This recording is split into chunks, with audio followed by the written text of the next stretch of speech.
Good morning guys. Ang ganda ng ulap. Kagabi, ang lakas ng hangin. Tinangay yung mga ibang paso namin sa likod. Sakto, kapapalit ka pa. Kariripat lang ng mga succulent dun. Yan. Ganda ng araw.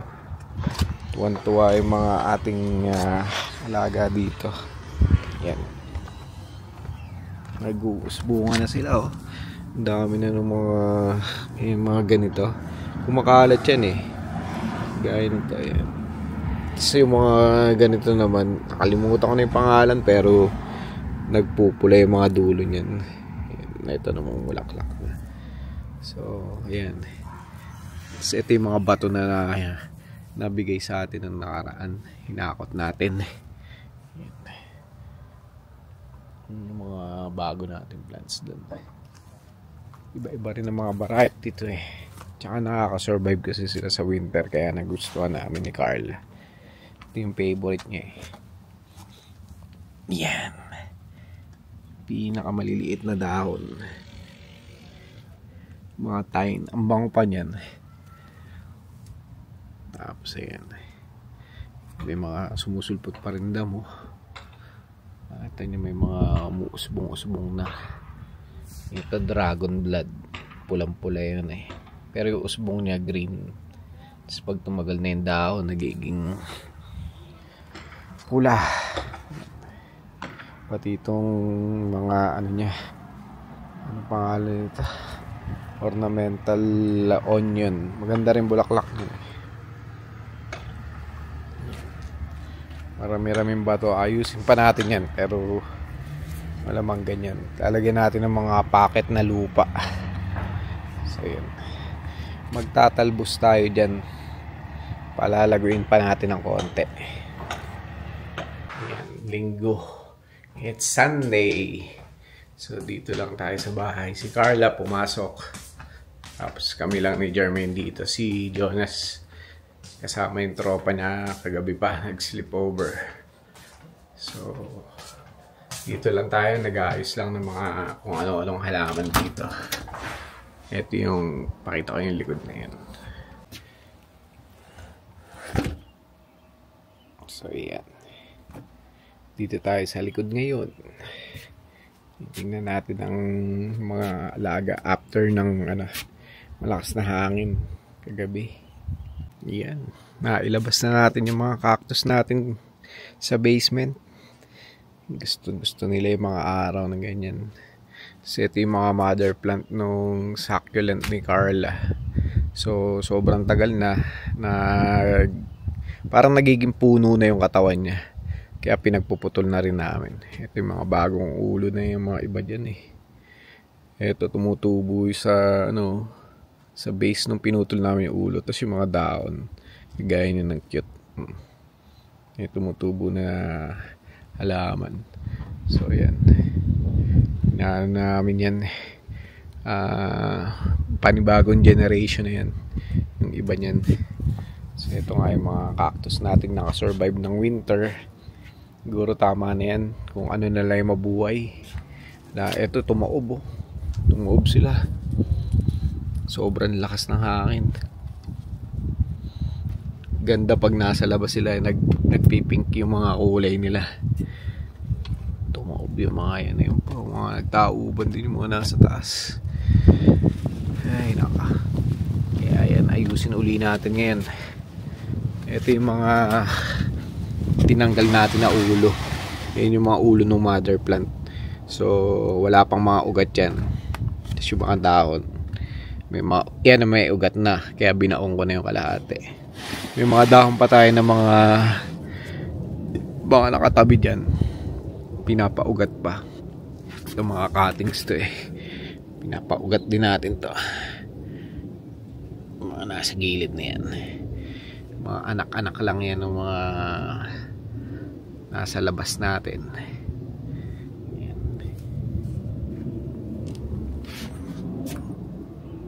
Yan ang setup natin. Pati nga yung mga rubber plant nilabas ko na rin. Kaya nagkabali-bali yung dahon kagabi. Sobrang lakas ng hangin. So ito kahapon, napadaan kami sa Walmart. Tingin sana kami ng host, kaso naisip ko, tatambak pa yung host, magiging dalawa pa. Kasi dalawa yung dinidiligan namin eh. Instead na isang mahaba, hindi umabot yung isa eh.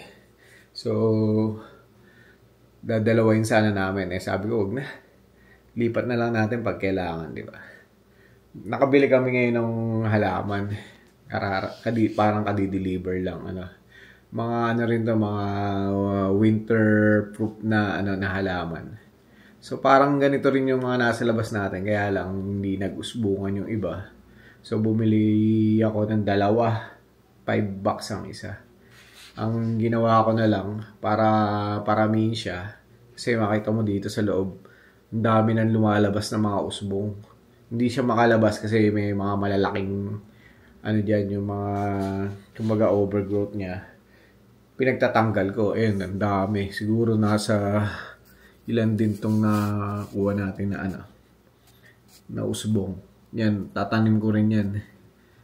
Sobrang makakasulit tayo pag ganyan ang ginagawa. Kaya lang, research din natin yung halaman na puputulan natin kasi hindi lahat ng halaman na gaano sa kumbaga nagkakabuhay pag pinutol mo. Merong mga sensitive, di ba? So, eto mga to, ni-research natin na pwede siyang putulan at the same time, i-propagate by cuttings. So, yan. Marami pa eh. Kaya lang hindi ko na lang kinalbo dahil yung dalawa tong binili ko eh. Yung isa, mas malago pa. So, mas sulit.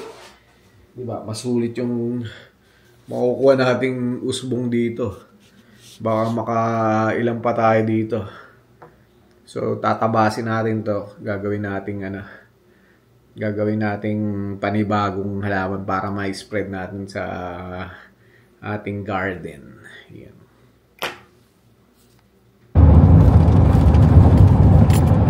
Yan, pick up kami.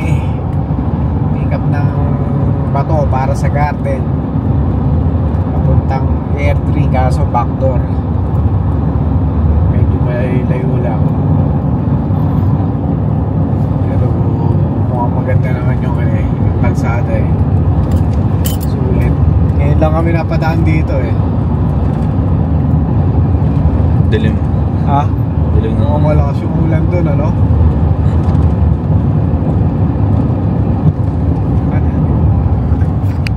Ngayon lang ating dinadaan, ano? Parang doon sa small town na tinira namin dati. Tuloy-tuloy lang.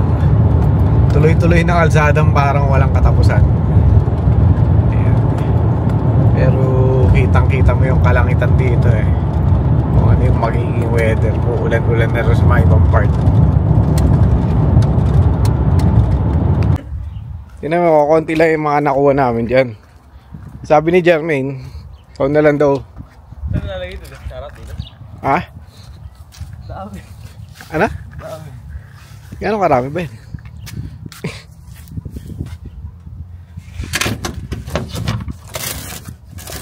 Ganyan karami. Gadulo. Dapa nga yung sasakyan eh. Yung iba natira pa dun, malalaki pa eh. Saan yun ako? Dun pa, sa may papunta ng Drameller. Ay, layo. Malapit lang. Sige na, tirahan nyo na. Saan nalagay ito? Sa likod harap? Dyan muna yung iba. Tapos yung iba sa likod. Magdala ka ng mga 10 malalaki doon sa likod. Pagod na ako eh. Kinakot na namin yan eh. Sarap ah. Tulungan mo yun. Kunin mo rin yung gloves ko para mabilis. Tulungan natin. Yan. Ayun na guys. Nababa na namin. Yan. Okay, nurabot dito eh, no? Yan yung defense namin. Tinikman lang. Ito, yung kagad to. Mapakla daw yun eh. Sabi, hindi rin ako nakain ng rabbit. Tinikman eh. Gusto daw ng something different naman doon. Lagi na daw damo eh. Tikman naman. Sa harap pakita mo sa kanila. Yan na guys yung harap. Ayos. Dami ng bato. Mahirapan lang umakit yung rabbit dyan. Tapos lagyan namin ng konti yung iba. Para hindi mag-slide off. Lagyan ng anchor.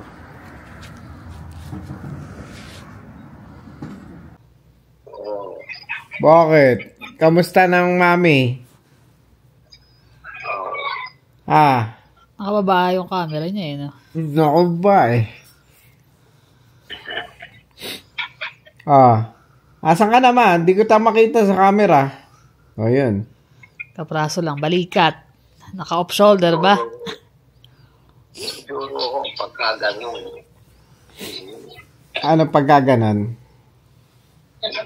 Harap mo man sa'yo. Yun! Yan, nakita natin ang kagandahan nyo. Thank you. Kumain ka na ba, ma? Sa amin. Oo, tinaan.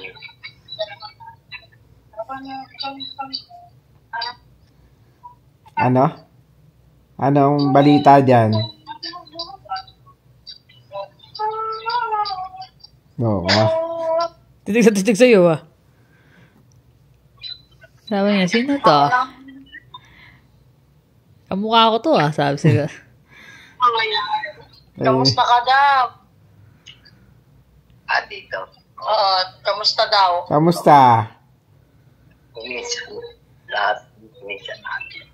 Sumasakit ba yung sigmura niya, King? Opo, minsan po.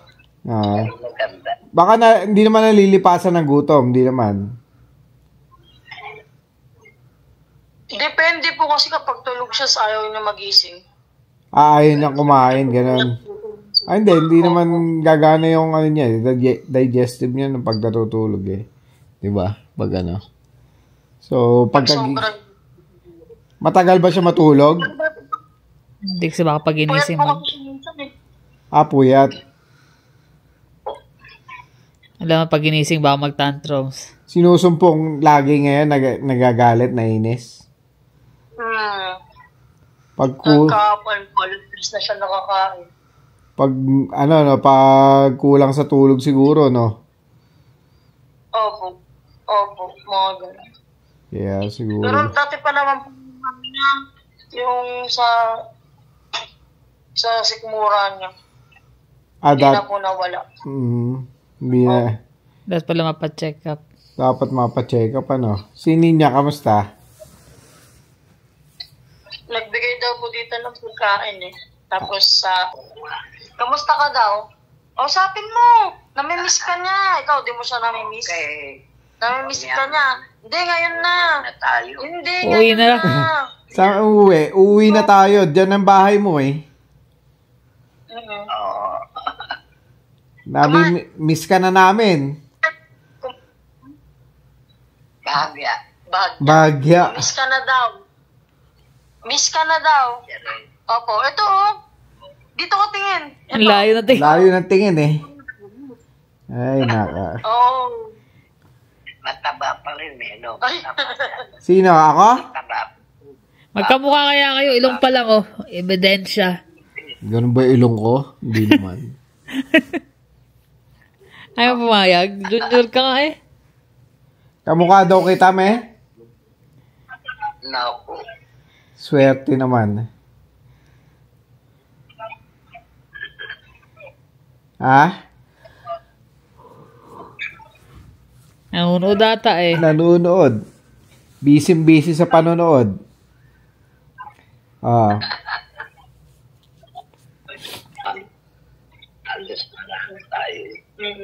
Sino kami? Bakbakan daw. Action start to. Bubugin nata tayo. Bakbakan. Lagi ng bakbakan ang gusto eh. At least pangiti-ngiti siya. Hindi siya masungit. Ay, Mukha mo. Yan ah. No? Anak mo eh, syempre. Anak mo? Ito. Di ba? Ang mukha mo. Kamukha mo, di ba, me? Sino to? Sino? Ganun din siya. Niloloko mo ako eh. Nga. Sino nga? Sangayon siya pero parang hindi. Ayaw maniwala. Alam mo naman si Mami, ganyan yan. Dudera. Manang-mana ka. Manang ka. Hingi ng ano? Hindi siya hingi. Sabi mo muna. Love you. Palakas ka. Sige na. Ay, sus. Sige na. Sa kanya, sumasagot na I love you. Ayaw sa idea. Ay, hindi niya nakikita eh. Kukulitin mo po kasi siya pag I love you nga. Oo nga eh. Oo nga. Magagalit na yan. Ayaw niya. Ayaw niya sumagot. Butra. I love you. Gagano'n ba eh. Love you. Love you. Parang ayaw niya eh. Ayun eh. Ganyan talaga yan si Mami. Sino ba yun? Sino ba yun? Love you. Ayaw talaga. I love you. Okay. I love you too. Nasaan? I love you too. Nasaan na? Sabi mo na I love you too. I love you too. Ayun. Love you. Parang hiyang-hiya mo. Hindi kasi ganyan si Mami. Hindi nagsasabi yan. Kahit noon, hindi nagsasabi. Ha? Hindi siya nagsasabi ng... hindi siya nagsasabi ng ganyan, pero... Pero hindi, nung bago-bago pa lang yung Alzheimer siya, pag tumatawag tayo, nagla-love you to naman siya, di ba? Pero sa totoo, yung hindi niya talaga nakasanayan. Sabihin na yun, hindi niya nakasanayan yung kahit ng mga bata kami. Kaya nga, yung mga anak natin kumbaga sinasabi rin natin talaga na ganun. Para maramdaman din nila, di ba? Ano ba inaamoy mo? Mag-aabi. Ha? Kala ko si Ninya. Ano? Kala ko nandito. Wala. Nakita mo, si Ninya? Wala. Wala si Ninya. Ayun giniginaw siya naka-jacket Nagpainit ka sa treadmill Katapos na namin mag-treadmill sinilip niya yung halaman. Kasi kahapon nag-ayos sila Dahil pumasok ako. So sila naiwan dito, lagay sa mga bato, kung anik-anik. Sinilip niya, lamig, kangina nag-iihaw nga ako Pero hindi pa gano'ng kalamig. Pagpasok na, lamig. Hindi ginaw na Kasi lumabas ka, hindi na gano'n, hindi nag-jacket. Ngayon, umuulan pag gabi. Mamaya, masipon. So pag gabi, umulan. Pero gusto ng mga halaman yung ganyan. Tapos mainit ang araw, Kaya tuwan-tuwa ang mga halaman. Kaya sinusulit din namin, hanggat tanim. Kailangan matapos na yung pagtatanim niya hanggang ngayon bago matapos ang spring. Namin, yung rock garden sa harapan, gusto ko na rin makakita na matapos Iniisip ko lang kung paano ipipill up yung mga ibang patch na Dami Marami pa rin. Siguro hindi natin matatapos ngayong summer, itong year na ito. Sana nga bumalik yung mga yan. Hindi kasi yung mga bato, kulang pa rin talaga. Ang dami ko na nakakakot na, 2 truck na, Dami na.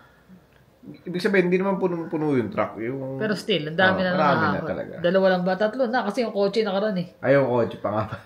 Pangatlong yung kotse, wala rin. Dapat yung truck nakakawala kung wala yun, Sarap na hirap yung kotse. Ang dami pa naman nun. Ayun ako. Pero okay lang, at least. Yan ang maganda, pag nakita niyo yung mga rock formation, maganda.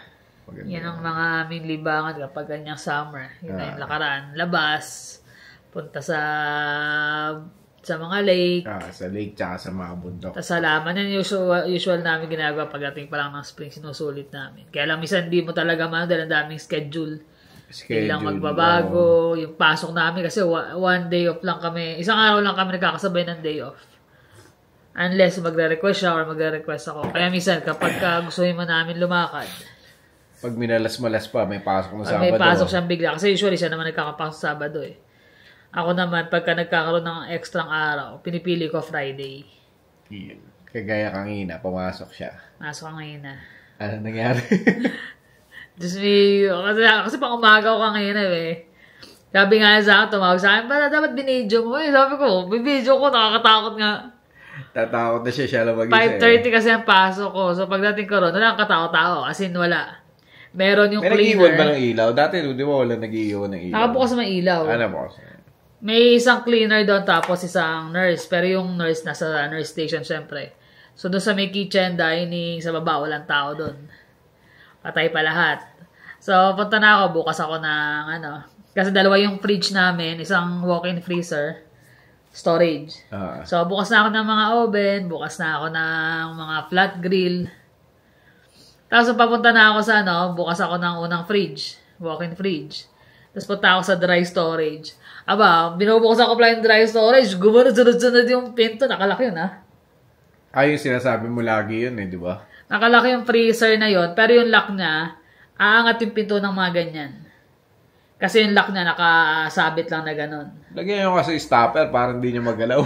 Bukas na gano'n, sunod-sunod. Ang bigat ng pinto, just imagine, sabi nga baka daw pressure. Hindi talaga Tuwi-tuwi, kahit may pressure yun, hindi bubukas na gano'n Yung mga blower ng di ba may Imposible. oras yun, di ba? Yung blower. So, hindi laging gaganon. Saan yung pressure? Kasi nga yung blower tumatakbo, di ba? Ah.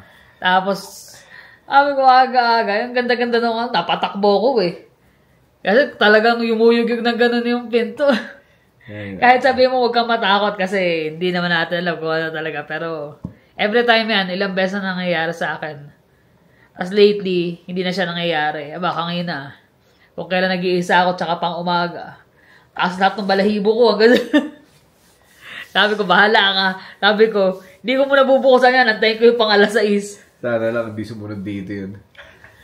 Hindi naman siguro. Ilang beses na nangyayari yun Yung kilabot mo talagang iba Yung feeling na lumahalaki yung ulo, kinukuryente na nga ulo ko lagi Yung sakit Tapos magkakaganon pa. Inilabutan pa.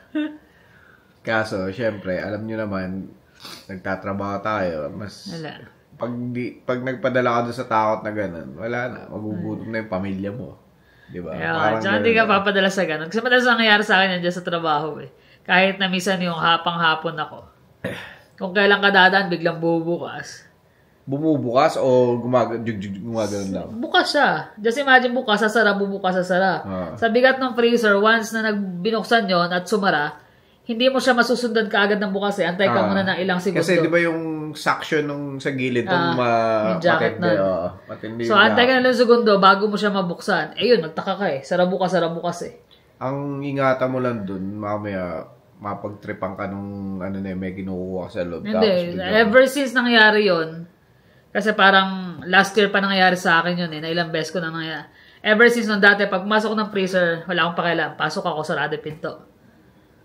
Simula na nangyari yun, nilalagyan ko na ng cart para kahit hindi ako masarahan o malak sa loob. Yun ang mahirap iwasan mo. Siyempre, mamaya walang diba? O kaya may dahil hindi lang naman ikaw yung pinaparamdaman nun, mamaya may dumaan, akala kumakato ka na natakot. Akala yung pa rin natakot, imbis na buksan yung pintuan di ba? Kaya nakakaano rin Tsaka hindi ako papadala naman sa gano'n. Natakot lang ako, pero hindi naman ako sabihin mo uuwi ako dahil sa takot. Hindi, yun nga malak sa loob ang nakakatakot doon. Kaya ever since nga nangyari, hindi na ako pumapasok na hindi nakakalang yun.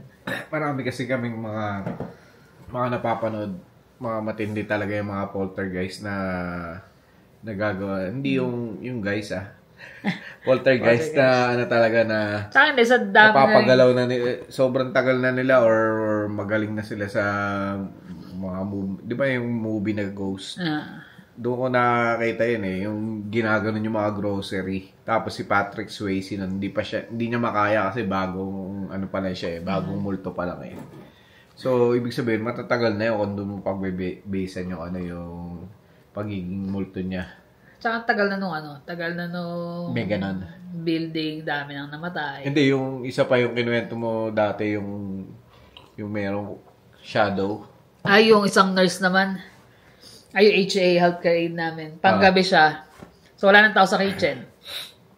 Ilalagay niya yung tray, yung pinagkainan ng residente. Mga bandang 8:30 na raw yun ng gabi. Ilalagay niya na yung tray sa hugasan. Kita niya yung malapit sa may freezer na may nakatayo na shadow lang na malaki. Takbo siya, iniwan na lang. Ever since noon, ayaw na niya maglagay ng ng mga tray, ng mga plates dun sa ng walang tao. Ginagawa na, iniipon na lang nila sa may cart sa labas. Doon na lang. Dadali na lang kapag sa umaga. Wala parte. Kaya lang, syempre, yung iba talagang malalakas ang loob, yung iba hindi naman paramdamin. Sa totoo lang naman talaga, marami na talaga mga namamatay sa mga hospital, sa mga ganyan, aid center, yung mga kagaya ng mga retirement homes. Marami na talaga namamatay. Kaya lang, talagang ganun ang realidad ng buhay. Yun ang cycle ng buhay. Nawawala lahat. So, pag nagpatalo ka sa mga ganun, ikaw rin, talo ka, di ba? Yeah. Kasi kahit saan naman kahit yung mga bahay na bago or kagaya nito, mga community na bago, hindi mo alam kung ano yung history ng land area, di ba? Baka minsan nagkaroon ng dating community rito, hindi mo malalaman basta-basta. Kung hindi mo re-research. So, may possibility na may mga ganong mga kababalaghan na susulpot, di ba? Huwag ka lang patakot kasi wala. Sa akin, natakot lang ako, pero okay, diyan ka na muna. Hindi ko binuksan yung freezer, hindi ko in-unlock Diyan ka muna. Hindi mo i-unlock. Bubuksan ko yan ng Pagka nandyan na yung pang alas 6. Natapos ko yung trabaho ko. Nagagawa ako, nagpe-prep. Wala mo kailangan sa freezer. Kung iba-iba yun, syempre matatakot. Hindi na makakapag-concentrate sa trabaho niya. Wala. May nahabol akong oras. Alam niyo naman sa kusina. Lalo pag breakfast kailangan mo mag-ready ng breakfast. Ready ka pa ng lunch. Yun yung kailangan natin maintindihan na hindi basta-basta na na kailangan matakot ka dahil sa mga ganong kababalagan Tsaka dasal lang pag nakaramdam ka ng takot, dasal mo na lang. Kasi hindi naman natin nakikita, hindi natin ano nangyayari, pero nung kailan ba yun? Yung nagising ako. Hindi ko alam kung panaginip o sumigaw siya Sumigaw daw ako. Sabi ko yun yung usual na everyday ko. Nagising ako Never mo ako narinig na sumigaw o yung tumili. Natatakot ako, hindi ako tumitili. Nanonood kami na nakakatakot. Iba yung screeching yung yung tunog niya Kaya nagulat talaga ako. Saan mga panaginip mo lang yun? Ay, naka. Usually, pag natatakot ako, pag nanonood kami, magtatakip ako pero hindi ako titili. Never ako tumitili. Pero nga daw yun, kumbaga yung laging nanonood ng mga ganun, parang medyo inviting siya sa mga Kaya hindi na rin kami masyado nanonood. Nanonood kami, pero hindi. Once in a while na. Hindi kagaya dati talaga na everyday. Meron kami pinanonood. Tsaka wala na rin silang pinapakita Naubos na Naubos na. Tsaka pala, kagabi pala, kausap din namin si Mami. Si Mami, Wala, iba talaga yung niya parang wala na talaga, no? Wala na siyang maalala. Hindi ka na pinapansin, ganyan. Medyo kausap, parang layang tingin niya, manonood lang siya. Kahit sinasabi nakakalungkot, pero Nikki na anak mo yan, ganyan. Pero wala na, parang hindi niya na Iba-iba na stage na, dahil dati lagi gusto niya uuwi, Ngayon parang na siya, parang tulala na siya, tapos nanonood na siya ng TV, ganyan. Kaya nga talaga yung pagkain yun ang tinututukan ng mga caregiver. Kasi yun ang mahirap pag nawalan na siya ng gana, yun ang mahirap talaga. Kaya inaano rin namin na vitamins, ganyan. Yung ensure, huwag mawawala kasi malaking bagay sa kanya ensure Sana nga maging malakas pa siya. Kaya sabihin mo, hindi na kami maalala. Okay lang naman yan. As long as nakikita namin siya. As long as naalala namin siya. Na nakikita namin siyang okay yung kalagayan niya. Masaya kami, syempre. Kaya nga nalalapit na kami pag-uwi. Excited na din. Makasama ang family. At syempre si Mami. Syempre. Maalagaan pang samantala. Tama. So yun na naman guys. Sana enjoy nyo ang aming araw. Actually, adventure, kung ano-ano. Kung ano ganap yan, halaman, trabaho. Pero yun yung kumbaga totoong nangyayari sa buhay namin dito. Yun yung mga pinagdadaanan namin sa araw-araw. Trabaho. Usually kasi trabaho lang Trabaho, yung mga simpleng mga labas-labas. Gawa dito ng mga project. Kalkal ng garden na namin, kahit wala naman maliit lang yun namin. Siyempre nag-enjoy kami dyan. Hindi pa natin napakita yung ginawa sa likod din. Kapag Ay, diba, maayos din natin yan. Kulang pa sa bato. Sa bato, tsaka lamang. Kada dagdag ng bato, dagdag ng halaman. Hindi, kasi laki nung sa harapan Kaya kailangan takpan ng bato, tsaka takpan ng halaman. Yan, sunod yan. Puno na yan hanggang sa may gilid. Sa dami. So, yun lang naman guys. Maraming salamat sa inyong panonood. Ingat kayo lagi. See you on the next vlog. Bye.